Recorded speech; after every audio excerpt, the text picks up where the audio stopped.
certo?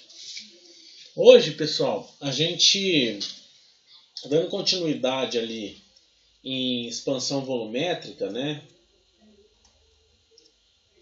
Em dilatação, na verdade, eu meio que inverti aqui.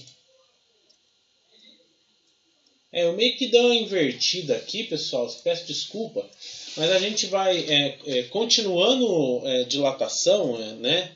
Hoje eu vou falar de dilatação volumétrica, né? E já vou partir direto para a dilatação volumétrica dos líquidos, porque dilatação volumétrica dos líquidos e dos sólidos vai acontecer da mesma maneira, tá? Então não tem muito porquê eu ser redundante e estudar a dilatação volumétrica em líquidos, em sólidos e depois estudar em líquido. É a mesma coisa, acontece do mesmo jeito, as equações são iguais, tá? Então vai acabar sendo do mesmo jeito, tá? Hoje eu não separei nenhum exercício, não. Talvez não tenha lista, eu acho que não é necessário, não. Porque tensão térmica e dilatação dos líquidos, vocês vão ver que as equações são iguais. Igualzinho, né? A gente até viu na outra aula lá, tá? Tensão térmica eu acho legal pra caramba. Então a gente vai conversando aqui sobre tensão térmica. Bom, oi!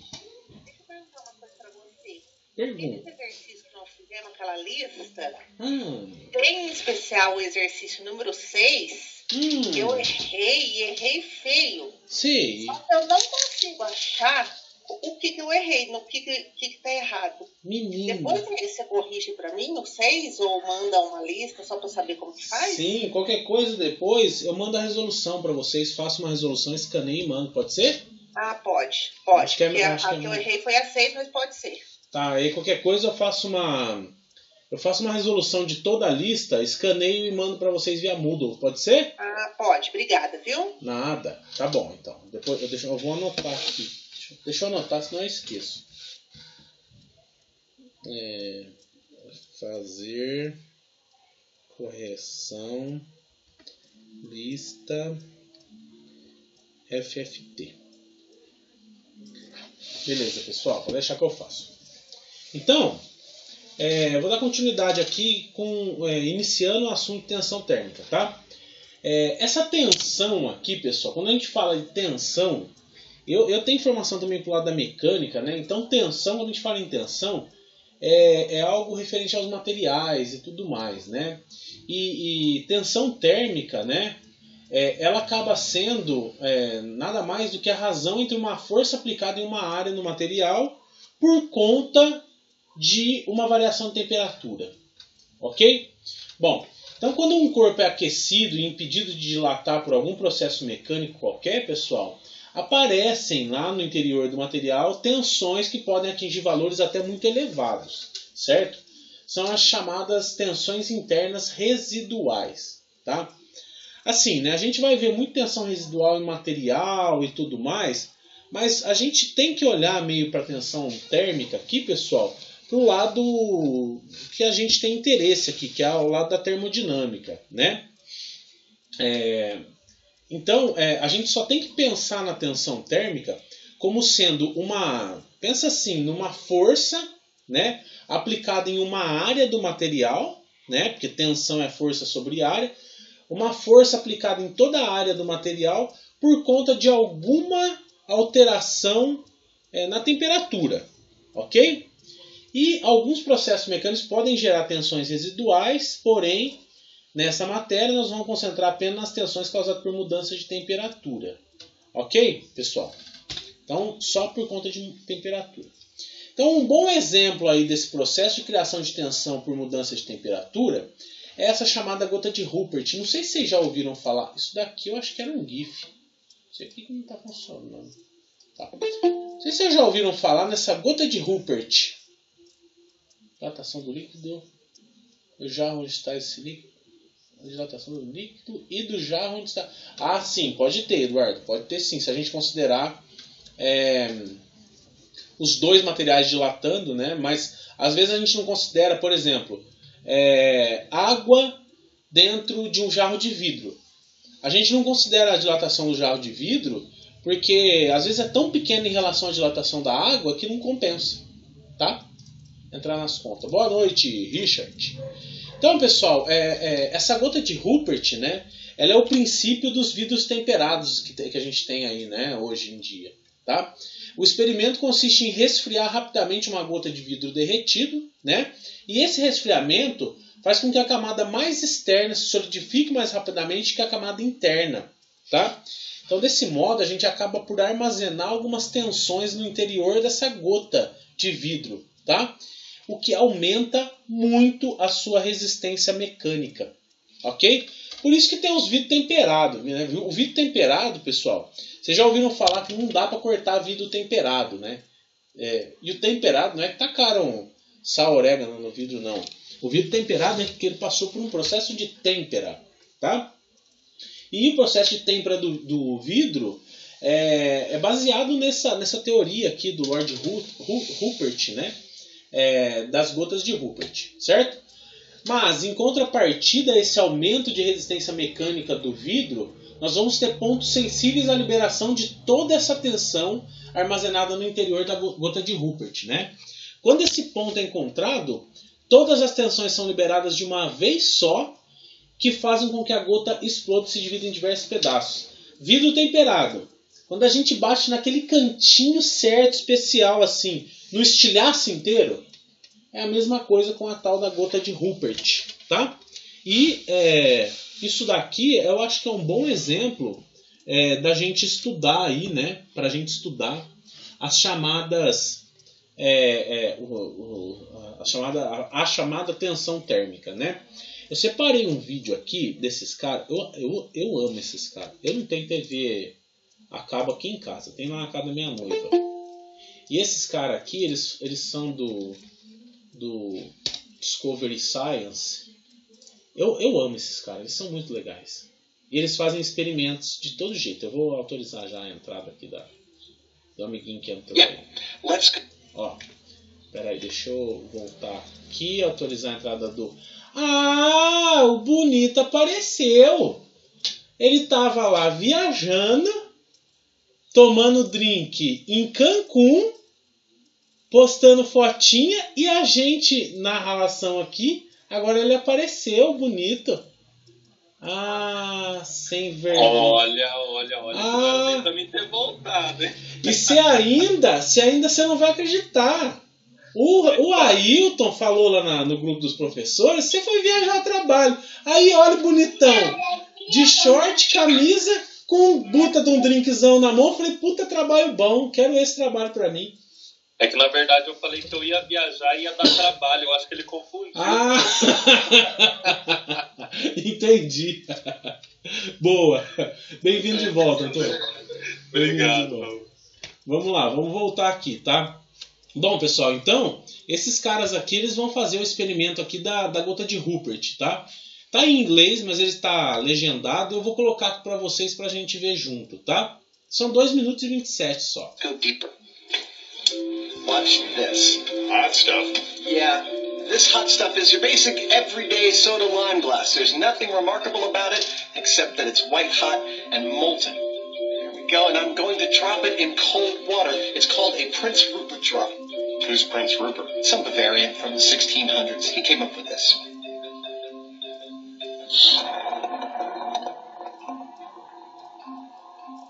Okay, so there's a few things going on here. The cold water rapidly cools the exterior surface of the glass, hardening it almost immediately. The interior, still molten, cools more slowly. As it cools, it contracts and attempts to pull the surface in with it, but it can't. Well, not very much. The surface is already hardened, so it gets pulled in only a little, compressing it while also creating an internal layer that remains forever under tension. It is this action that gives the glass its uncharacteristic strength. We call it compressive strength. It sounds like the same principle as how an arch provides strength in structural engineering. Yes, kind of. Now, Jamie, I'm going to ask for your help. We're going to attempt to destroy this Prince Rupert drop. I just want you to tip that hammer past its center point. Go ahead.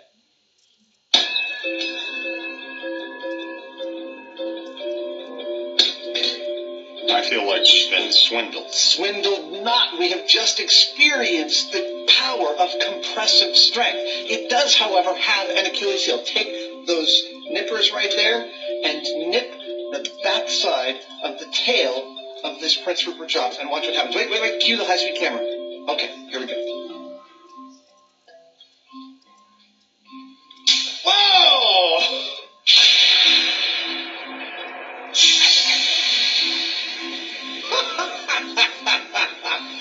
That was even cooler than I thought it would be. That is what happens when you release the stress in compressive strength glass. The whole thing shatters. Spectacularly. Yes, well, at least in that example it was. That's because the stress was so great between the outer compressive layer and the inner tension layer That when released, it was a catastrophic result.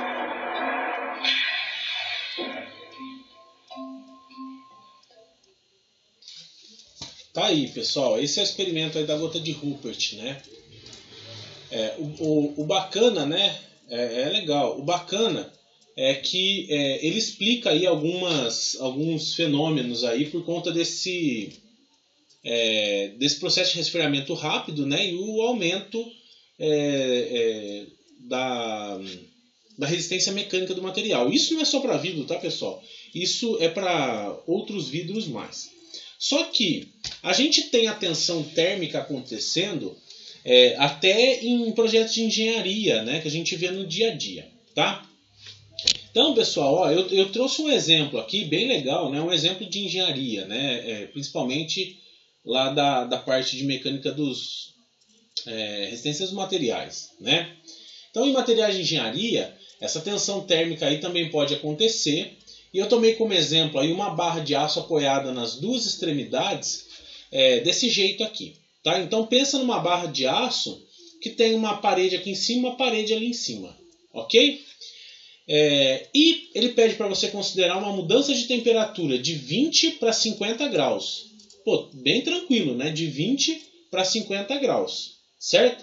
Essa barra aqui, ó, ela tem meio metro de comprimento e 10 centímetros de lado aqui, né?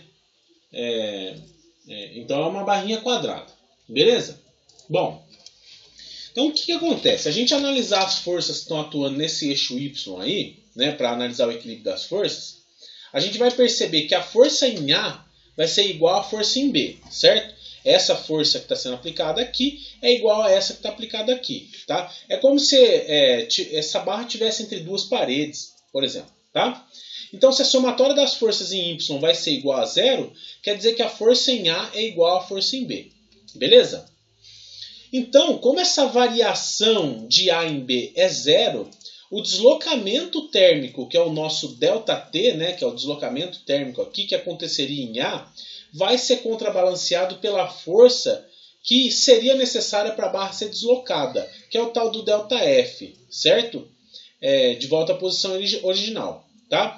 Então, o que isso quer dizer, né? Se eu tiver uma variação de temperatura, a força que eu preciso aplicar para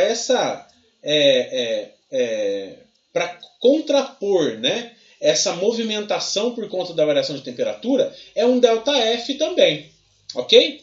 Então, baseado nesse princípio de equilíbrio de forças aqui, certo? Então, a gente vai ter, pessoal, que para a gente ter a barra em equilíbrio, né, ela não se movimentando, essa variação por conta do aumento de temperatura, menos essa variação por conta da deformação que eu vou fazer para me opor, né, a essa variação por conta da temperatura, vai ser igual a zero. Pensem nisso daqui, ó, essa barra esquentando 30 graus, né, de 20 para 50, né? E esse cara aqui, ó, como sendo essa parede que vai se opor a essa dilatação aí que está acontecendo da barra. Beleza? Então, a variação da temperatura, a dilatação que acontece por conta da variação de temperatura menos a variação da força vai ser igual a zero. Certo? Então, isso possibilita a gente concluir, né, que substituindo aqui ΔT, vocês lembram lá, né, de dilatação linear, um ΔL, né, esse ΔT aqui, a nomenclatura eu vou mudar para ΔL, tá?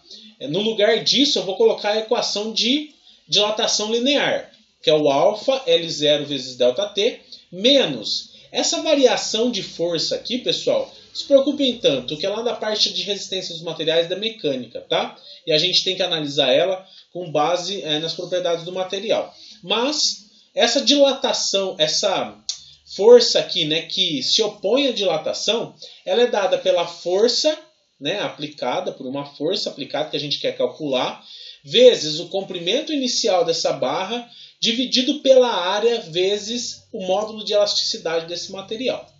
Tá? Bom, olha que interessante, né? A gente fazendo isso daqui igualado a zero, né? Desculpa. Isso daqui igualado a zero, claro, né? A gente vai pegar ele e, como a gente quer saber a força que está sendo aplicada, a gente vai isolar a força só, ok?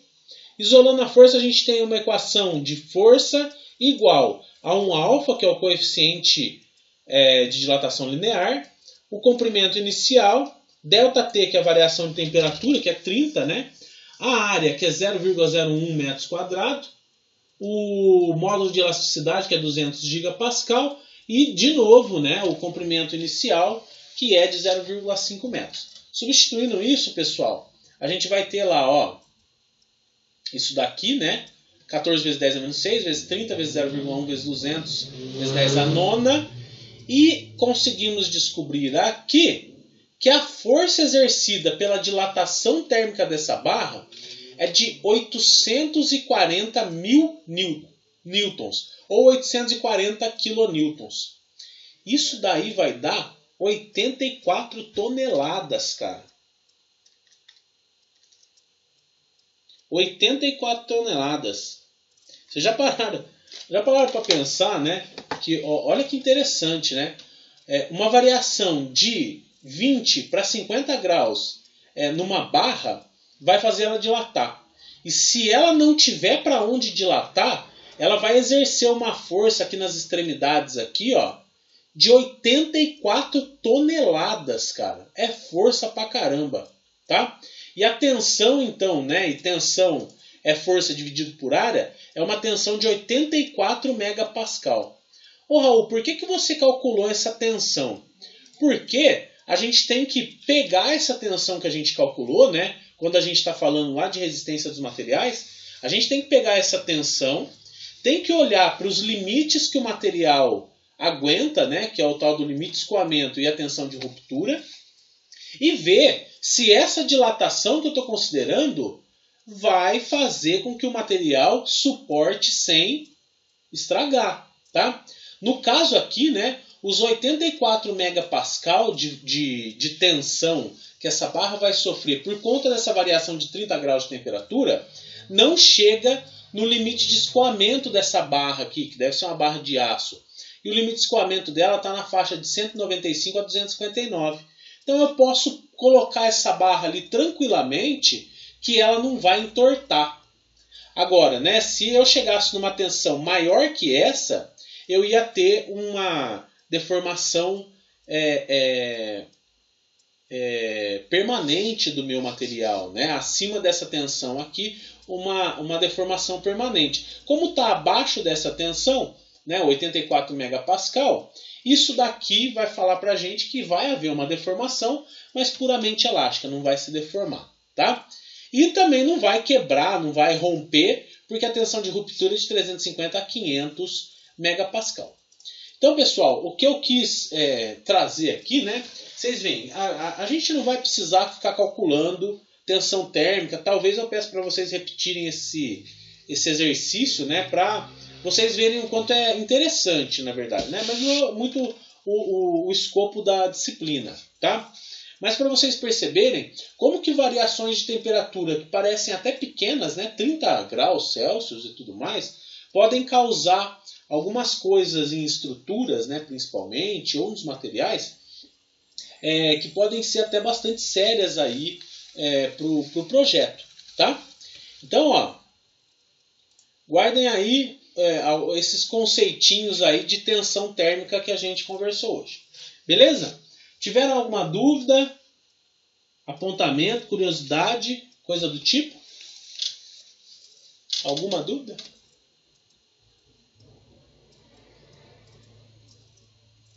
Não?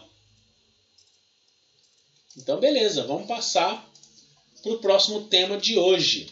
Não, ainda sobre tensão térmica, desculpa, né? Trago algumas curiosidades. Os estalos emitidos pelo cubo de gelo, né, devem-se às tensões internas causadas pelo aumento brusco da temperatura superficial. Eu não sei se vocês já pegaram um gelo, né? O Antônio deve estar, né? Esses dias fez muito isso, né? Pegou o gelo e colocou na bebida quente lá, né? Na hora que a gente põe o gelo na bebida quente, esse gelo dá uns estralos assim, né? Não sei se vocês já perceberam. Essas mudanças bruscas de temperatura, né? Eles vão causar aí a liberação de algumas tensões que estavam retidas no material ali, né? Por conta do processo de mudança de temperatura, tá? E essa mudança brusca de temperatura causa dilatação térmica, né? Como a gente bem viu nas aulas passadas. E como o gelo tem característica frágil, uma trinquinha nele muito pequena vai se transformar rapidamente numa fratura ou numa trinca maior, né? Ela não se rompe em 2 pedaços, mas se transforma ainda numa trinca maior, né? Então é por isso, né? Por conta dessa variação brusca de temperatura, é que a gente tem aqueles estralos no gelo, né, quando a gente coloca lá na bebidinha quente. Beleza? Em caneca é parecido com trinca? Sim, é parecido. Essas mudanças bruscas de temperatura, pessoal, principalmente em materiais frágeis, né, causam trincas, né? Porque a gente tem ali tensões internas e tudo mais, né? E também por conta da dilatação. Até, por exemplo, né, em caneca, né? Em caneca não é nem tanto por conta de tensão térmica. Não é nem tanto por conta de tensão térmica. É por conta da própria dilatação térmica mesmo, né? Porque como a cerâmica ou o vidro ali, né, materiais cristalinos, com uma estrutura cristalina mais dura, né, como cerâmicas, por exemplo, elas não resistem muito a crescimento de trinca, né? Então, se a gente tem a dilatação térmica, né, tanto para resfriando quanto aquecendo, tá? E que propicia, essa dilatação propicia a formação de uma trinca pequena, essa trinca vai propagar com facilidade, porque ele não segura muito não, né? Materiais cerâmicos não seguram muito a trinca não, tá? Então é por isso que ele acaba por quebrar, tá bom? Pera só um minutinho, que minha cachorra tá latindo lá pra caramba, pera aí.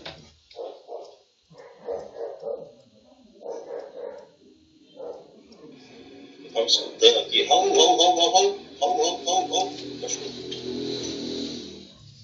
Pronto, já voltei. Minha cachorra tá lá latindo pra caramba. Aí me atrapalha meu raciocínio aqui. Perdão. Bom, então isso daqui tem a ver também com tensão térmica, mas um pouco mais com a dilatação, né? Por conta do material ser um pouco mais frágil. Beleza?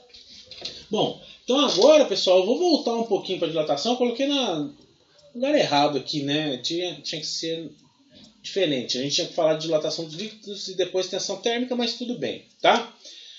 Vamos falar então sobre dilatação dos líquidos. Como os líquidos eles não possuem forma própria, tá? A gente só vai estudar dilatação volumétrica, né? Ou a chamada dilatação cúbica para os líquidos, tá? Não tem muito sentido a gente estudar dilatação linear, porque eles sempre vão dilatar em todos os lados, tá? Então, quando a gente estuda os termômetros, a gente vai ver que o mercúrio ou o álcool, ele se dilata, né, claro, por conta da variação de temperatura, e essa dilatação ocorre no interior de um capilar de vidro, né? E assim como no mercúrio, os líquidos geralmente se dilatam mais do que os sólidos, ok? O coeficiente de dilatação deles é muito maior, beleza? Bom, então para a gente estudar a dilatação de um líquido, pessoal, a gente precisa colocar ele num recipiente sólido. Não dá para a gente fazer diferente disso, tá?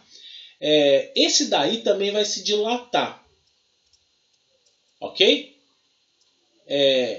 E vai impedir que a gente observe diretamente a dilatação real sofrida pelo líquido.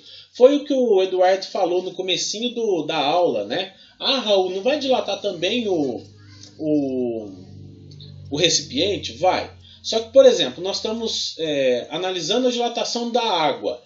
Dentro de um frasco de vidro, a dilatação que o vidro sofreu é tão pequena que em relação à dilatação da água, não tem muito sentido a gente, né, ficar levando isso em consideração, certo? Então, né, mas aqui a gente tem que ver, né, e tudo isso, tá? A gente vai acabar considerando. Na realidade, o que a gente observa, né, é a dilatação aparente do líquido, ok? E a soma da dilatação aparente com a dilatação do recipiente é a chamada dilatação real do líquido, certo? Então, dilatação aparente é quando eu estou olhando só para a dilatação do líquido. E dilatação real do líquido é quando eu considero também a dilatação do meu reservatório ali, certo?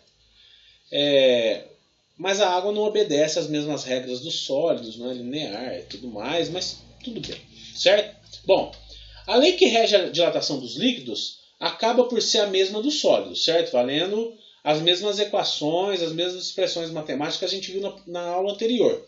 Vocês lembram quando eu falei lá de dilatação do superficial, né? A gente tinha a equação que falava sobre área igual a área inicial vezes um coeficiente de dilatação superficial vezes um ΔT, certo? Aqui, pessoal, é a mesma coisa. Só que ao invés de um ΔA, eu vou ter um ΔV, que é a variação no volume. Ao invés de um alfa ou um beta, eu vou ter um gama, que é 3 vezes o alfa, certo? Porque são 3 dimensões, né? Ao invés de uma área inicial, eu tenho um volume inicial e a variação de temperatura é a mesma, ok?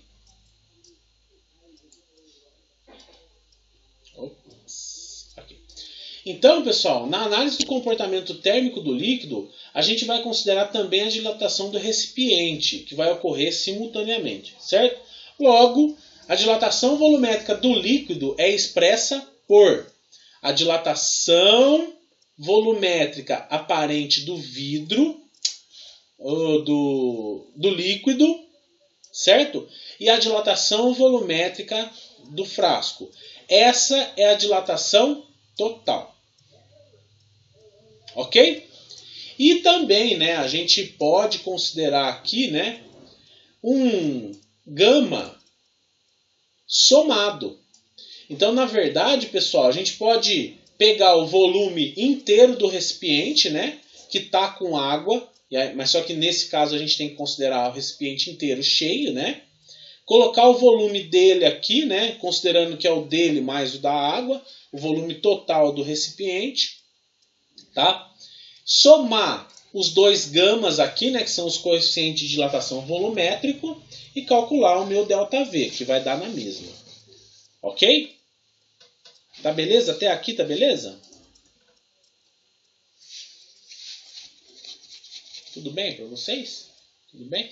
Eu acho que vai dar tempo até de corrigir o exercício lá com vocês até o final dessa aula aqui. Vamos ver. Bom, só que, pessoal, a água, como eu falei para vocês, ela não dilata de maneira linear, que nem acontece nos sólidos, tá? A dilatação da água ela é um pouco diferente, certo?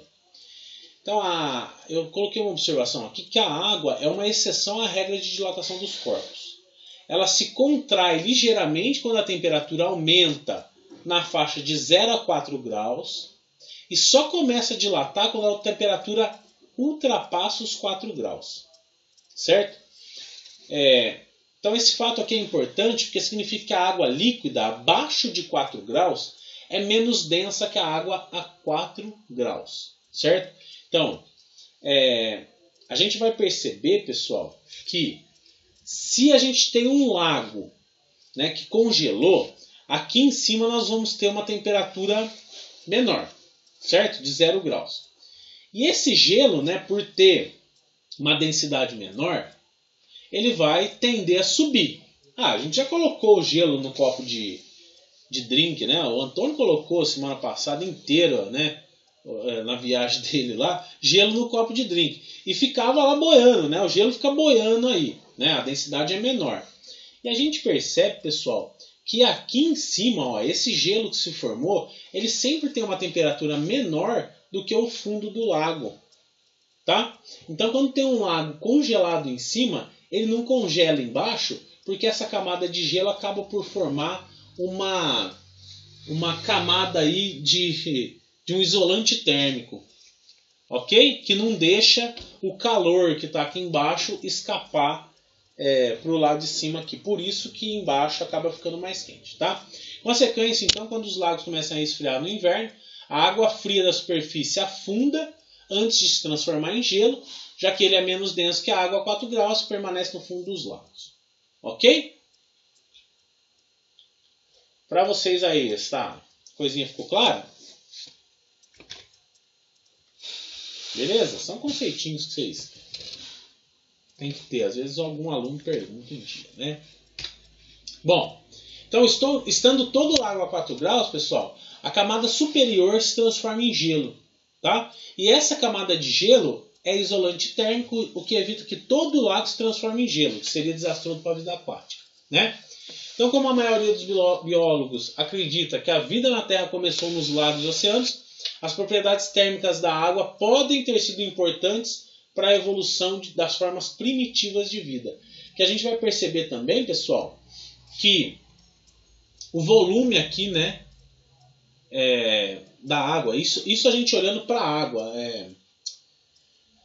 para a questão do volume dela mesmo, né? Quando está em 4 graus, a gente vai perceber que de 4 para trás nós temos uma dilatação da água. Vocês já devem ter visto isso também, né? Quando você coloca cerveja no congelador, ela congela e estoura a garrafa. Mas por quê? Porque o líquido lá dentro dilata e estoura a garrafa, certo? O volume aumenta, né? Com uma diminuição da temperatura aqui, de 4 para 0.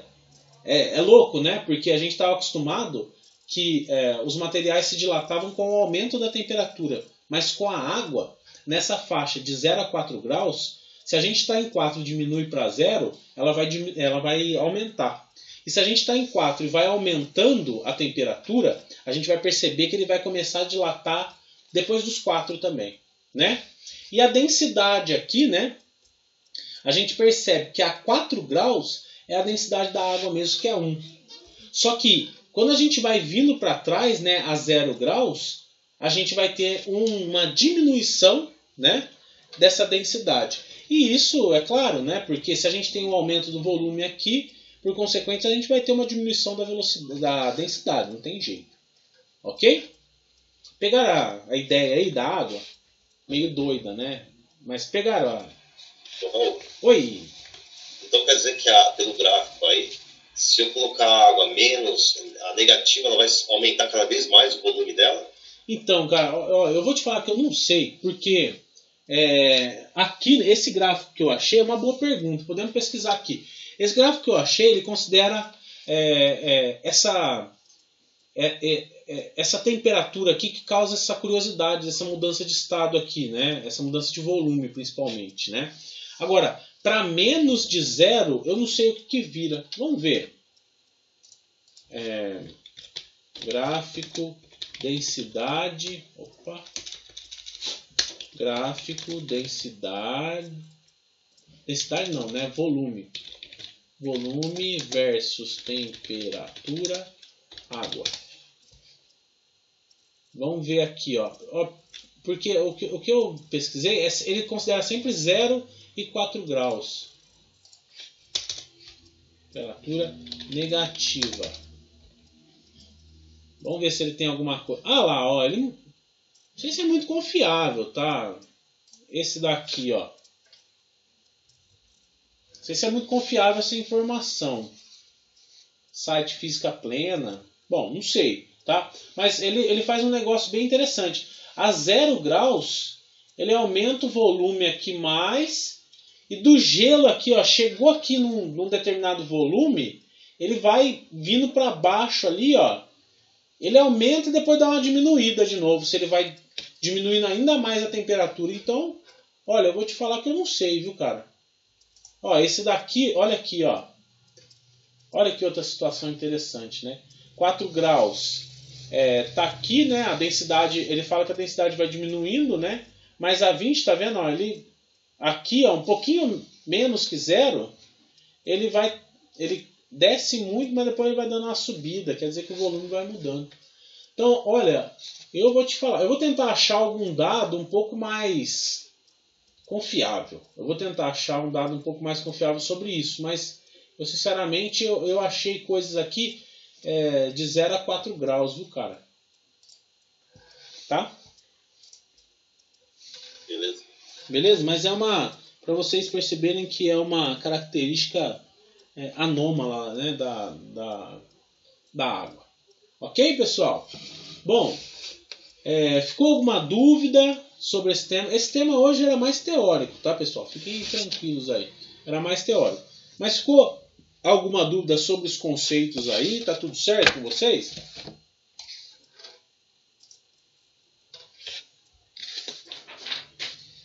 Tudo certo?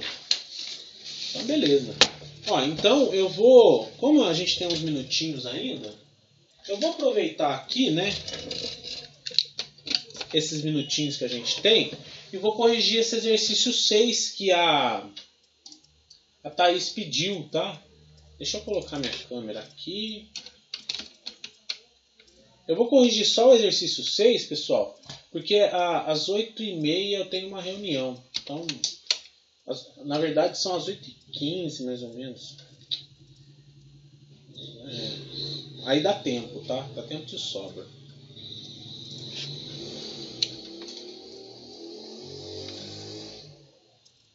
Vou colocar aqui. Tá aqui. Né? Vou ajustar bem bonitinho aqui.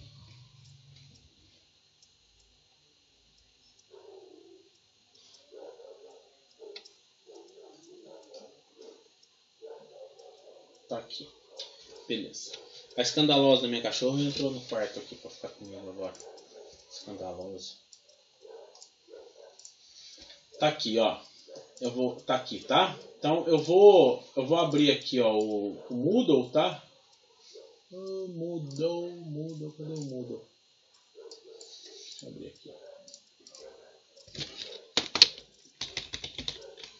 Vamos tratar de ficar aqui?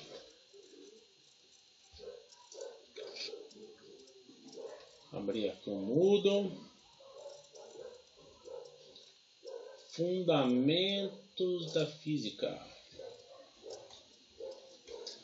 E é esse daqui, né? Questionário, instrumento de medida, dilatação linear. É esse, né?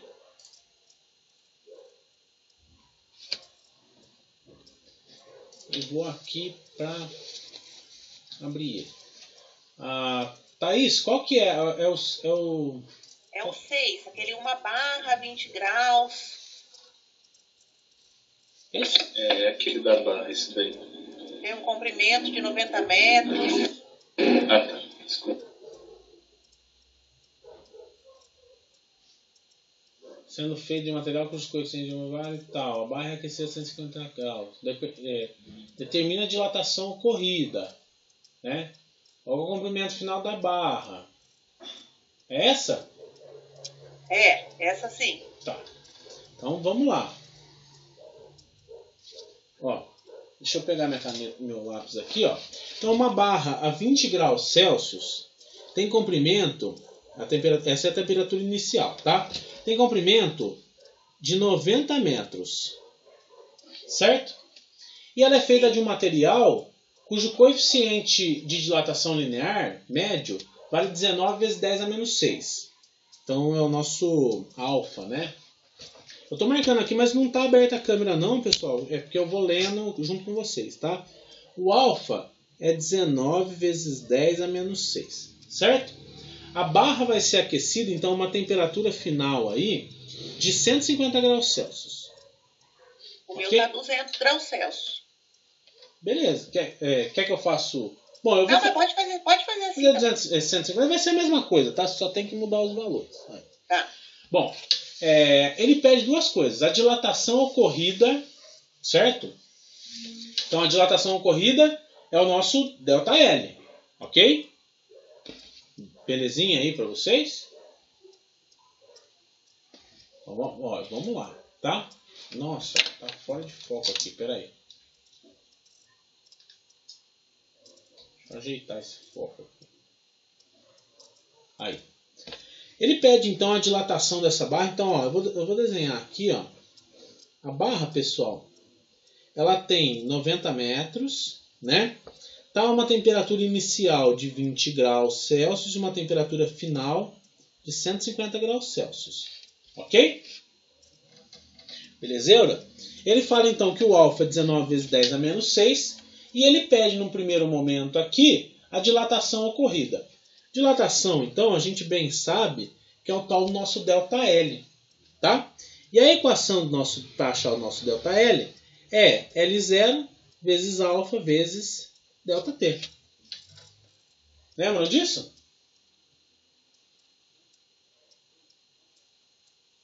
Beleza aqui?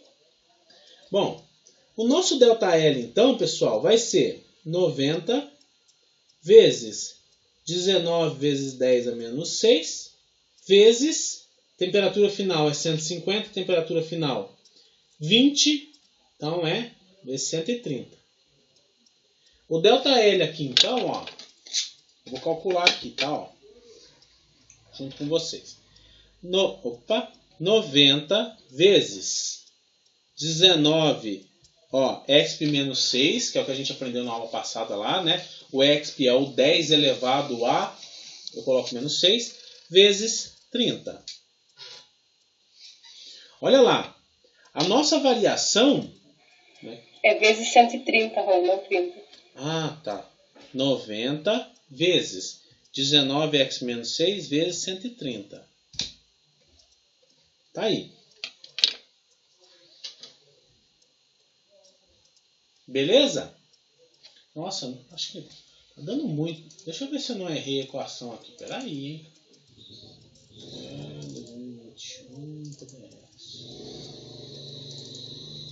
Vê se eu não errei a equação aqui, porque à noite eu já fico meio...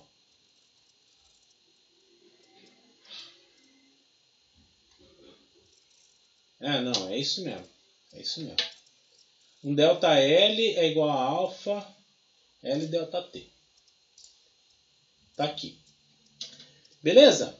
Então, ó, a variação aqui 0,2223 metros. Nossa, 22 centímetros.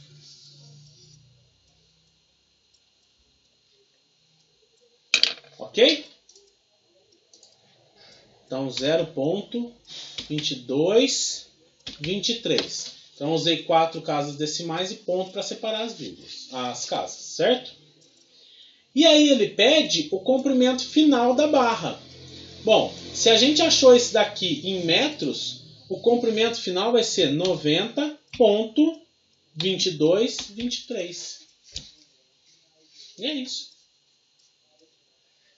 Que essa foi a variação mais o comprimento. Agora eu achei o erro. Achou? Eu fiz certinho a conta, só que no lugar do 90 eu coloquei 20 graus. Ah, aí não tem jeito. Aí que escangaiou. Aí não tem jeito. Quer ver? Obrigada, Raul. Imagina, 1, 2, 3. 4. 1, 2, 3.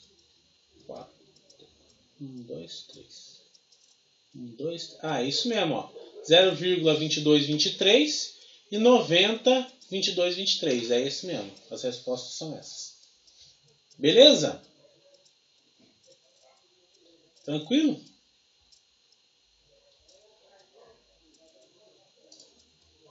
Deixa eu ver essa daqui. Beleza? Isso daqui eu acho que não gerou dúvida. Essa daqui não gerou dúvida também, né? Acho que tá tranquilo. Ah, essa gerou umas dúvidas aí, né? Mas vocês entenderam como é que tem que fazer essa? Alguém não conseguiu fazer essa daqui?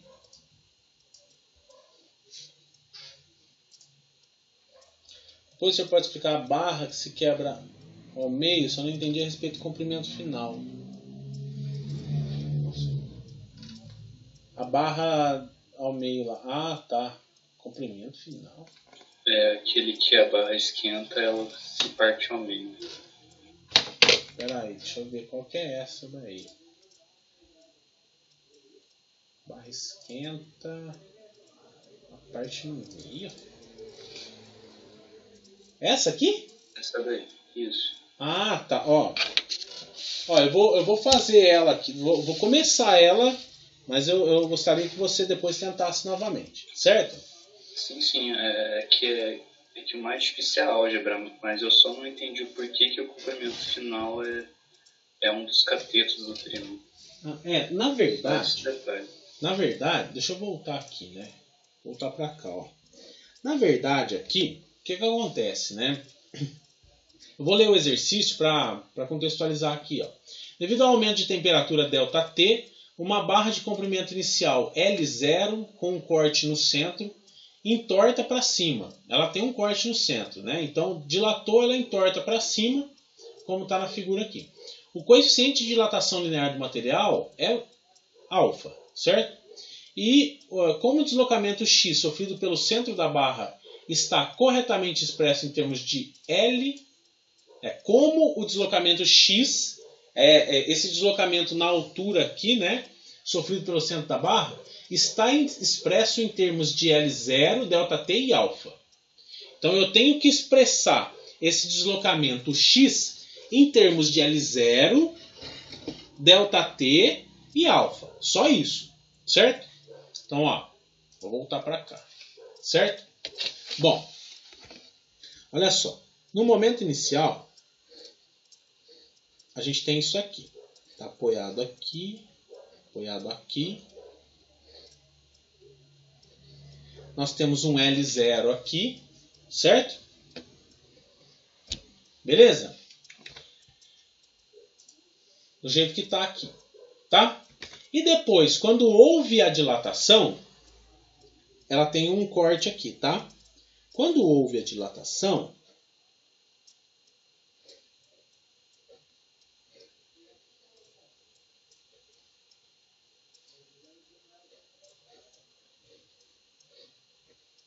né? Ou também é proporcional aqui.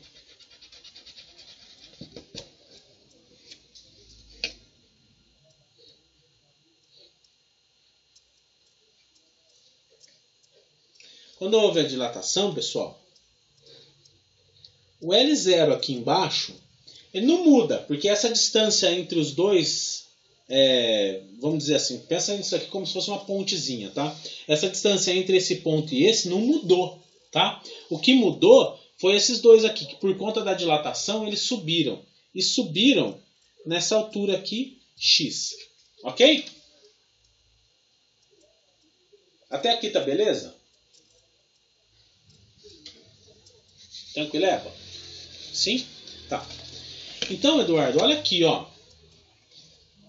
Se você olhar, você vai ter que calcular esse x aqui, né? Você vai ter que fazer uma expressão com base nesse x aqui, certo? Se a gente olhar para esse x aqui, ó, só de um lado, ele não forma um triângulo retângulo aqui, ó?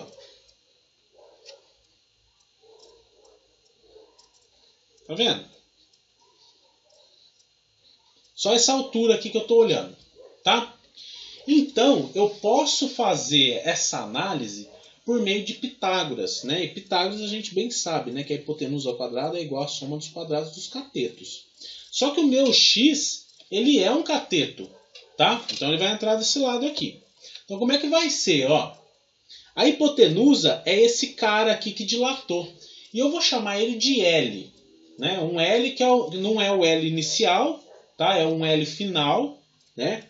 eu vou chamar ele de L final aqui ao quadrado, é igual a um x ao quadrado, que é o que a gente quer saber, mais um L ao quadrado. Um L inicial ao quadrado. Beleza? Só que percebam que eu estou analisando só um lado do meu triângulo, né? Professor. Oi? Então, no caso, eu deveria considerar o L final igual a metade do L inicial? Exatamente. É isso daqui, ó. Você entendeu? O L final, ele é o L inicial que dilatou, certo? Ele dilatou aqui, ó, em duas partes iguais. E eu estou analisando só uma das partes. Eu não estou analisando as duas. Então eu não posso colocar L final aqui normal. Do mesmo jeito, eu não posso colocar L inicial aqui inteiro, porque não é inteiro. Eu estou analisando só metade. Por isso que eu divido por 2. E como eu quero saber o x quadrado aqui, o que eu vou ter que fazer? Pegar esse L final ao quadrado dividido por 2, subtrair o L inicial ao quadrado dividido por 2. Isso daqui vai ser x quadrado. Ok? E aí, cara, é só você fazer isso daqui, ó. Esse L final aqui, ó. Se eu pegar das equações aqui, ó. Esse L final aqui é esse cara aqui, ó. Então, o que eu vou ter que fazer? Deixa eu voltar aqui. Opa. O que eu vou ter que fazer? Substituir esse tal desse L final por aquela expressão lá de dilatação, para eu saber o comprimento final. E é L inicial 1 mais alfa delta T. Certo? Isso daqui é ao quadrado dividido por 2.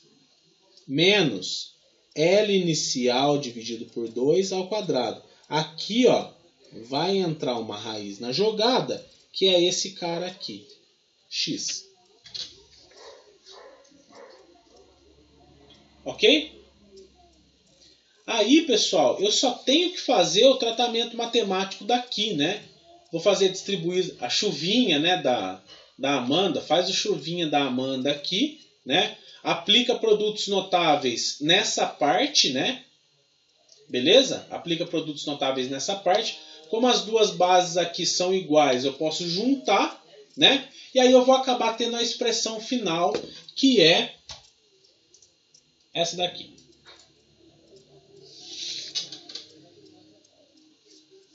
Beleza, Eduardo?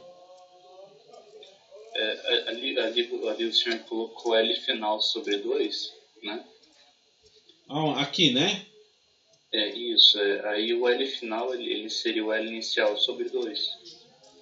Não. Seria isso? O L final, ele não é o L inicial. Ele não é igual ao L inicial. Eles não são a mesma coisa. Porque o L final é o L inicial que dilatou.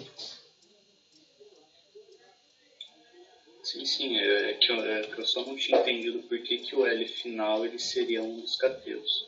Eu não conseguia enxergar ele. O L final ele é a hipotenusa, na verdade. Ele está aqui, ó. Sim, que é a metade do L inicial. Não é? Não, o L final não é o L inicial. Nesse primeiro momento aqui, L inicial é igual a L final, certo? Porque ele não dilatou. Aqui, ó, Eduardo, ele dilatou. A partir do momento que ele dilatou, L inicial não é mais igual a L final. E L final é como se fosse todo esse comprimento aqui, tá? Só que como eu só estou analisando um lado de cá, eu vou ter que pegar só metade desse L final. Entendeu? Assim, eu fiquei confuso porque eu considerei que a barra só que se quebrou ao meio, né? Então ela teve uma mudança no comprimento ainda. Na verdade, a tua análise está certa, tá, Eduardo? Mas você concorda comigo, ó, que essa barra aqui de comprimento L0, né? Eu estou levando em consideração que essa barra tem o mesmo comprimento dessa distância aqui, ó. Você concorda comigo? Sim. Na hora que a barra dilatar, ela vai ter o mesmo comprimento de L0?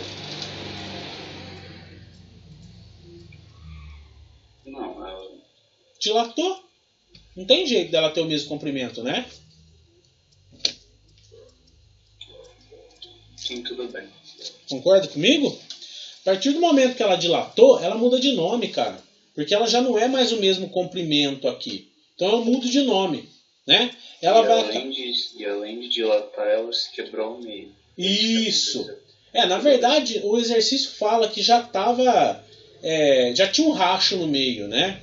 E aí, por conta da dilatação, esse racho permitiu que essas duas barras aqui subissem. Ok? Por isso que formou isso daqui, né? Então, pensa assim, ó. Duas barras assim, uma na frente com a outra. Aí elas se dilatam, elas não tem para onde ir. Elas estão dilatando, não tem nada segurando elas. A não ser aqui. Se não tem nada segurando, cara, elas não vão deixar de dilatar. Elas vão fazer o quê? Subir para cima assim, ó. É por isso.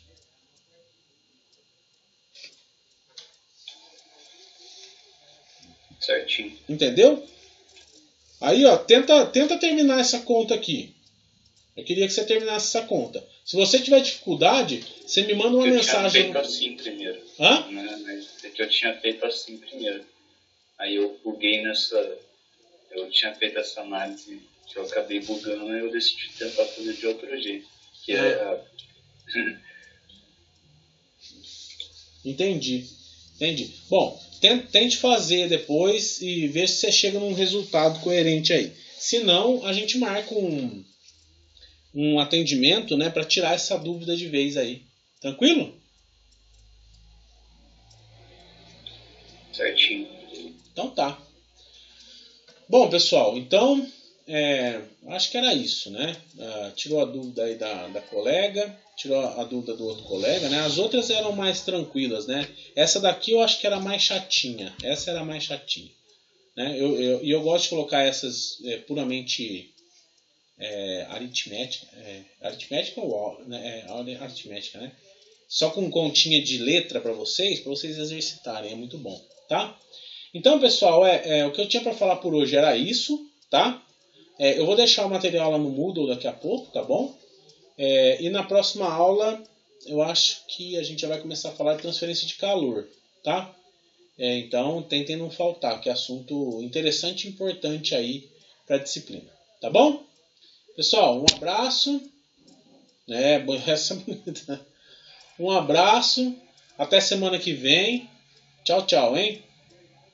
Boa noite.